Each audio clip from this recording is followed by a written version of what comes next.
Hello everyone! أهلا وسهلا بطلاب الصف الخامس الابتدائي with the science lessons تحت رعاية وإشراف وزارة التربية والتعليم. قبل كده في المرات اللي فاتت we talked about the first lessons of the science. بدأنا واتكلمنا عن اللايت، عرفنا يعني ايه light و visible spectrum، وكمان اتكلمنا عن the sources of the light and also about the properties of the light. وفي lesson 2 اتكلمنا عن seeing colored objects، واتكلمنا عن how can we see objects even if it's transparent materials or opaque materials، وكل لون ازاي بنشوفه وايه اللي بيحصل وايه الفرق ما بين كل واحد. Okay, and also we talked about the mixing colored lights، وعرفنا ان في two types in the colored lights which are primary colored light and secondary colored light، ودولت كانوا two lessons اللي اتكلمنا عنهم قبل كده. And today we're gonna begin with lesson number 3. So let's begin and see what we will take.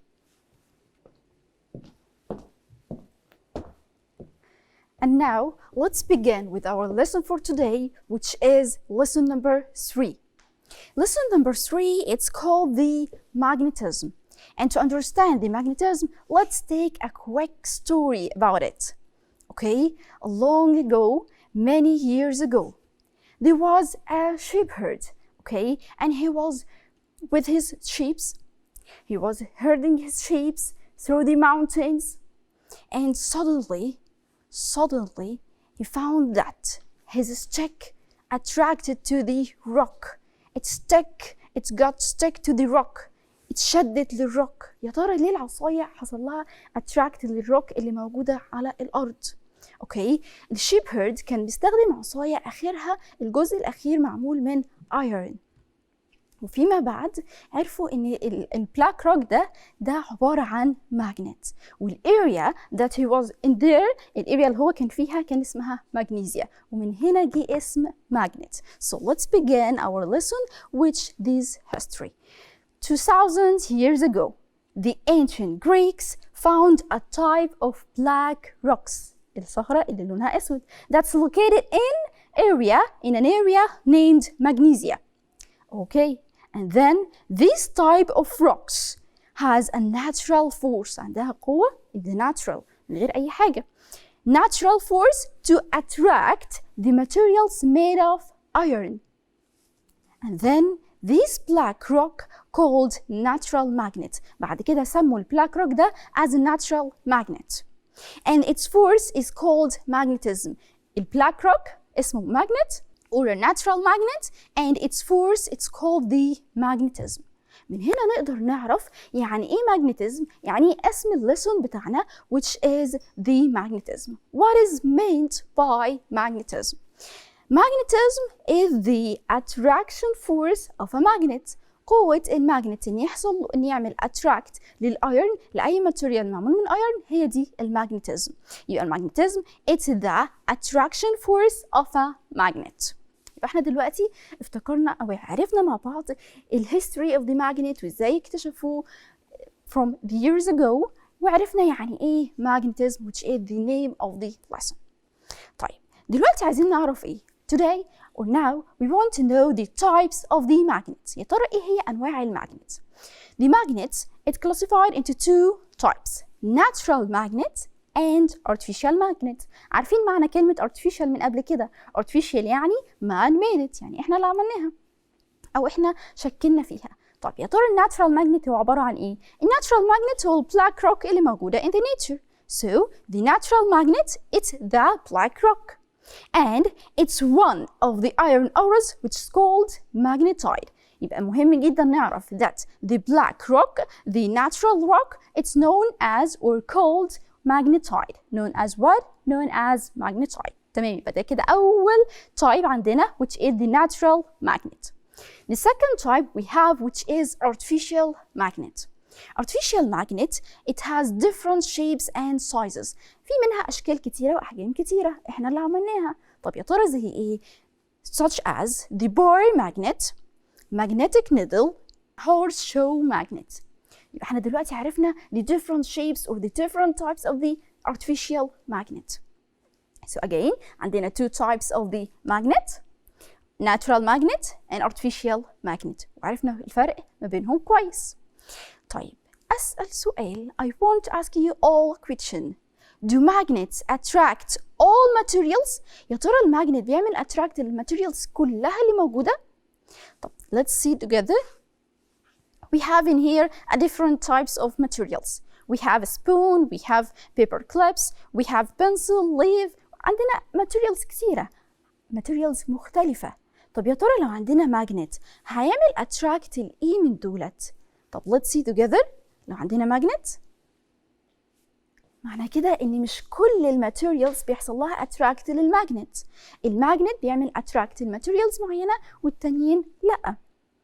Okay, so again, the magnet attracts some materials and other no. ومن هنا عملنا classification to the materials. Materials are classified according to their ability, قدرتها, to their ability to be attracted to the magnet. يعني يا ترى هي هيحصل لها attract الماجنت ولا لا؟ Two types. اتقسمت ل two types. ايه هما؟ Magnetic materials and non-magnetic materials. Magnetic و non-magnetic. طيب تعالوا نبدأ بالمagnetic materials ونعرف يعني إيه وكمان نتكلم عن ال non-magnetic materials. The magnetic materials. They are the materials which are attracted to the magnet. الماتيريال اللي بيحصل لها attract للماجنت هي دي اللي بنقول عليها magnetic materials. Such as what? What are the examples of the magnetic materials?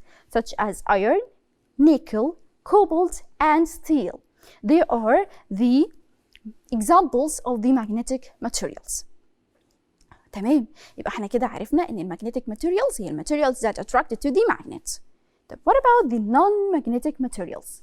Non-magnetic materials, they are the materials which are not attracted to the magnet. اللي مش هيحصل لها attract للمagnet. Such as what? Such as chalk, glass, paper, aluminum, copper, wood, leather, and plastic. الحاجات دي مش بيحصل لها attract to the magnet. They are not attracted to the magnet. تمام.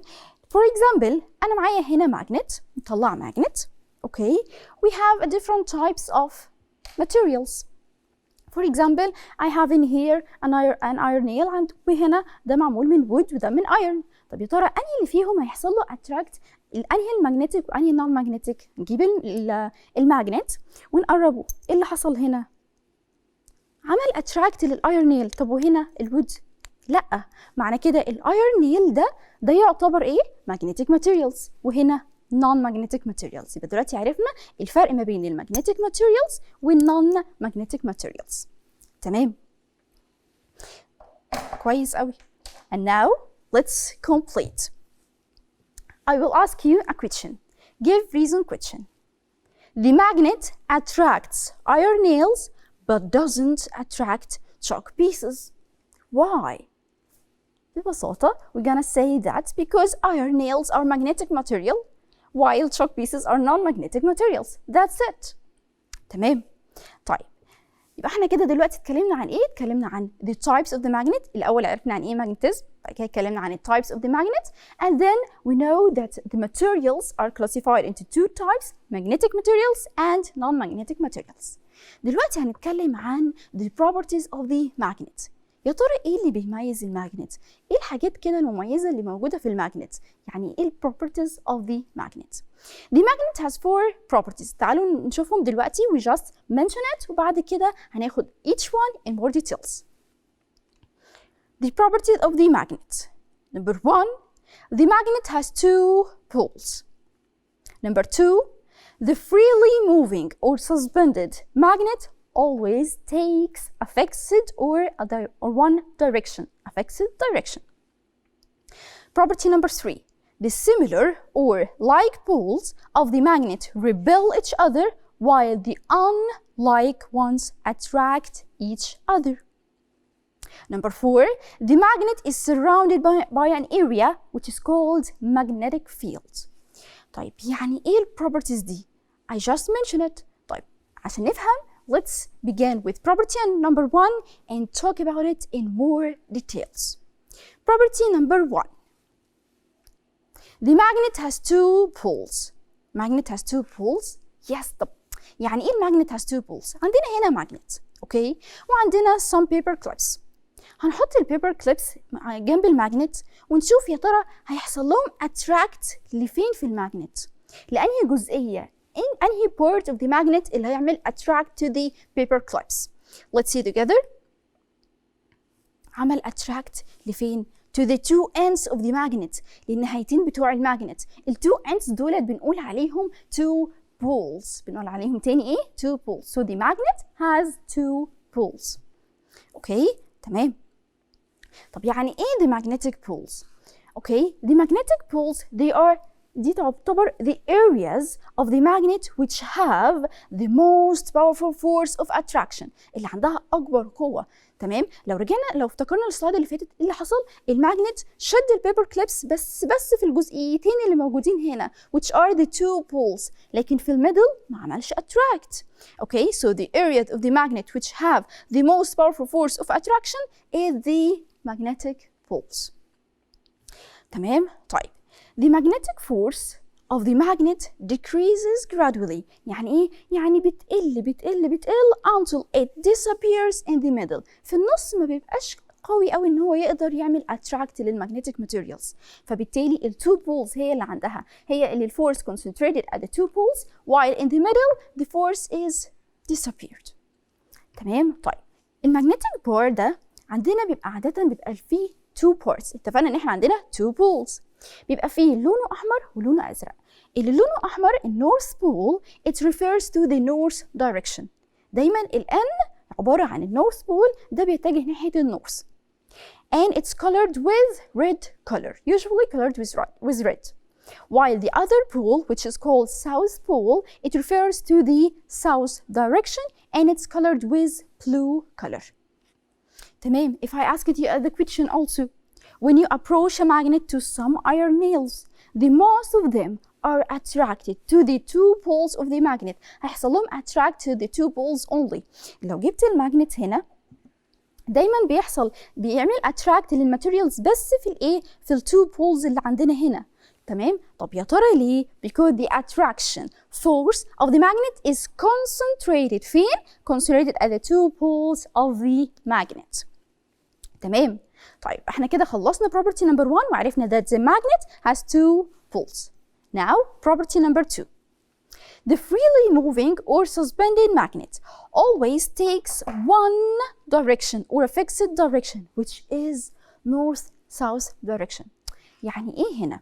تمام. لو جبنا مثلا هنا وشفنا البيكتشر دي او الفيديو الصغير ده، شايفين ايه؟ عندنا ماجنت وعلقناه suspended or freely moving، يعني ماجنت وعلقناه وهنسيبه يتحرك لغايه ما يقف خالص. هنلاقي انه ايه؟ هنلاقي ان دايما الماجنت ده على طول always takes a fixed direction، على طول بياخد direction ثابت ومعين. ايه هو الدايركشن ده؟ north south direction. ده الدايركشن اللي على طول الماجنت بياخده. يعني لو شفنا ناحيه النورث هنلاقيها دايما بتتجه في ناحيه النورث دايركشن فعلا، والساوث برضو بيتجه ناحيه الساوث دايركشن فعلا. يبقى بالتالي the suspended magnet or the freely moving magnet always takes one direction or a fixed direction which is north south direction. Now property number 3. The similar poles of the magnet repel each other while the unlike poles attract each other. يعني ايه؟ عشان نفهم اكتر ال property number 3 دي، اوكي، I'm gonna make activity هنشوفها سوا دلوقتي وهنفهم ايه اللي هيحصل. معايا دلوقتي two poles، تمام؟ او two magnets، اوكي، we have two magnets. اتفقنا ان في اي ماجنت عنده two poles وهنا في two poles، هنا south ونورث وهنا south ونورث. طب ايه اللي هيحصل لو جبت الساوث مع الساوث؟ هنقرب كده، انا بحاول اقربهم بس في الحقيقه مش عايزين يقربوا، مش بيحصل ايه؟ مش بيحصل attract. معنى كده نعمل ايه؟ بيزقوا بعض، بيحصل repel، they repel each other. يبقى الاثنين دول زي بعض south وساوث، يبقى اسمهم ايه؟ like poles. يبقى like poles repel each other. طب لو جبت النورث مع الساوث معنى كده ان هم ايه؟ unlike، يعني opposite poles. opposite poles ايه اللي حصل attract، بيحصل attract. يبقى the unlike poles or the opposite poles attract each other while the similar or the like poles repel each other. لو عندنا نورث ونورث برضو repel each other. يبقى عندنا هنا ايه؟ like poles repel each other while the unlike poles attract each other زي ما شفنا هنا. تمام؟ طيب يبقى احنا كده اتكلمنا عن ايه؟ we talked about the magnet. عرفنا عن ايه magnetism، عرفنا ايه هي ال types of the magnet natural and artificial. اتكلمنا كمان عن that the materials are classified into two types, magnetic materials which are attracted to the magnet and non-magnetic materials which not attracted to the magnet. واتكلمنا كمان وخدنا examples عنهم، واتكلمنا كمان عن the properties of the magnet، واتفقنا ان احنا عندنا 4 property. النهارده اتكلمنا عن اول 3، هنكتفي لغايه كده، ودلوقتي هناخد some questions about what we have today. So let's see our questions for today.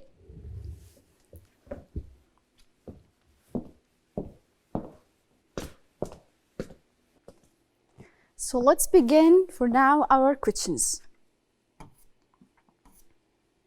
Number 1 هناخد أول نوع من ال questions which is complete the following statements. Okay. Number 1 the natural magnet is a كان لونه ايه؟ colored rock. Black colored rock. يبقى the natural magnet is a black natural or black colored rock. تمام؟ طيب.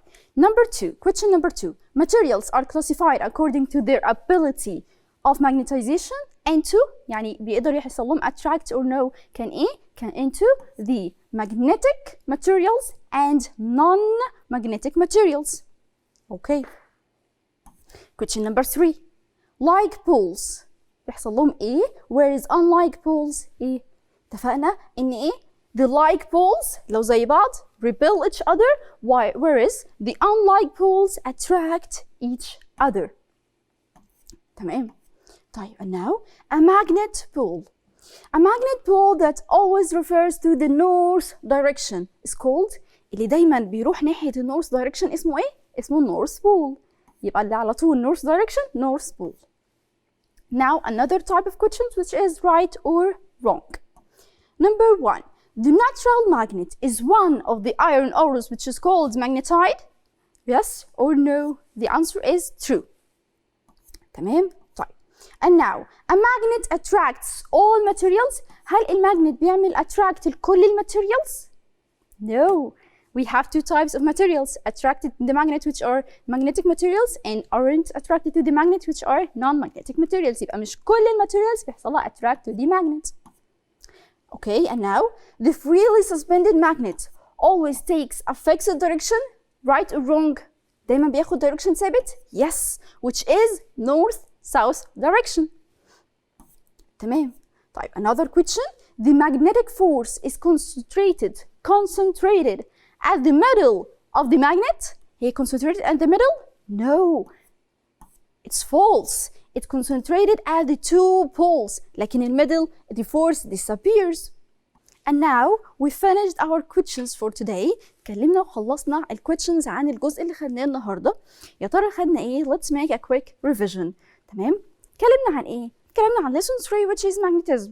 عرفنا عن ايه magnetism وافتكرنا سوا او عرفنا سوا ازاي اكتشفوا اصلا المagnetism with the sheep herd والشيبس بتوعه وهو ماشي والعصايه حصل لها attract to the rock اللي موجود على الارض والمنطقه كان اسمها مغنيسيا فمن هنا سموا المagnet the magnet. اوكي. والبلاك روك ده natural magnet وعرفنا ان في two types of magnets natural magnet and artificial magnet. عرفنا ان artificial magnets في منهم different types or different shapes and sizes. احنا عملناها زي ال horseshoe magnet and also the magnetic needle.